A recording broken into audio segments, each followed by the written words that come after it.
Oscar Wilde, the renowned Irish playwright and author of the late 19th century, is equally famous for his sparkling wit, as he is for his literary works. Anecdotes about Wilde often revolve around his sharp humor, quick comebacks, and playful exchanges with friends and acquaintances. These anecdotes provide a delightful glimpse into the world of a man whose words were as cutting as they were memorable, leaving a lasting legacy in the realm of humor and literary history.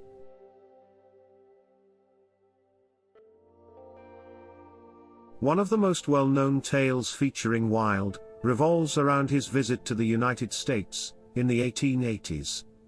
Despite being a recognized figure in England, his journey across the Atlantic aimed to promote the Gilbert and Sullivan operetta Patience, which satirized the dandy aesthete archetype, a persona associated with Wilde.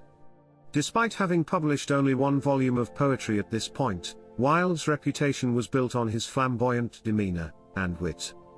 When questioned by customs about declaring items, Wilde famously retorted, "Only my genius." A publisher once asked Wilde to make some changes to one of his plays. Wilde refused. He said, "Who am I to tamper with a masterpiece?" During a different instance, Wilde disclosed that he had been diligently revising his poetry. He recounted, "I was working on the proof of one of my poems all morning, and took out a comma."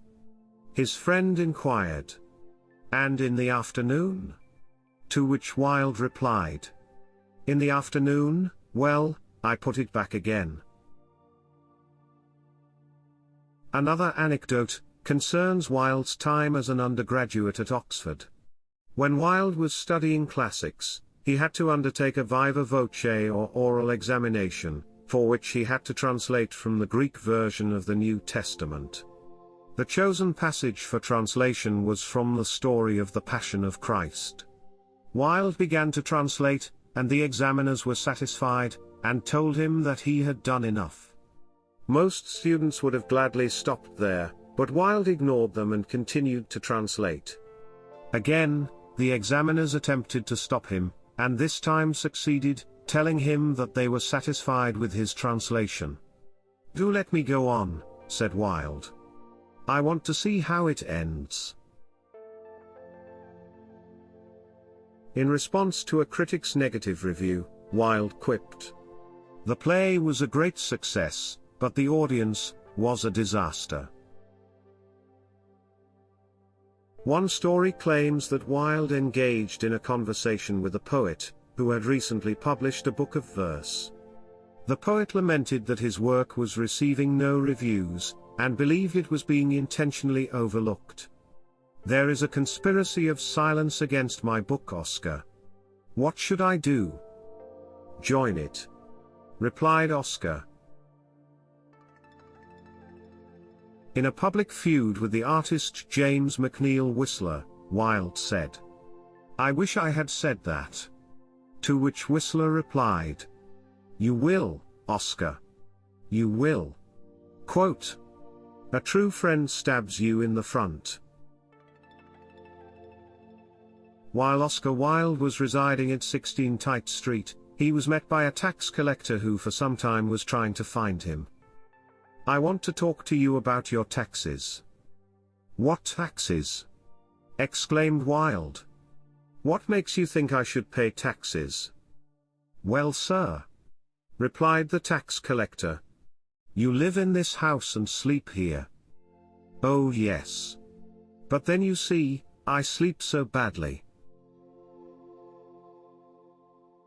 At dinner parties, Wilde was known for his wit and eloquence.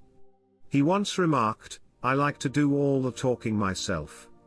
It saves time, and prevents arguments."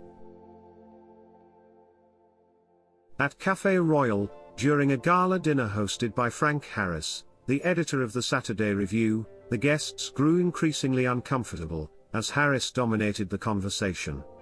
Oscar Wilde eventually intervened, quipping, "Dear Frank, we believe you. You have dined in every house in London." Slyly adding, "once." During Wilde's trial for gross indecency, he famously declared that, "The only thing I cannot resist is temptation." This clever response showcased his defiance and wit, even in the face of adversity. While in prison, Wilde requested books by Shakespeare, Balzac, and other classic authors. He reportedly said, "I must die as I lived. Beyond my means." During a conversation with Oscar Wilde, a well-known actress humorously teased him, as he reached for a cigarette. When Wilde asked, "Do you mind if I smoke?" the actress responded, "Oscar, I don't mind if you burn." This incident raises the question of whether the sharp-witted Wilde had finally encountered someone on par with his wit. My wallpaper and I are fighting a duel to the death. One or the other of us has to go. Known for his wit until the very end, the Irish playwright and novelist is said to have shared these words with friends in the weeks before his death in 1900.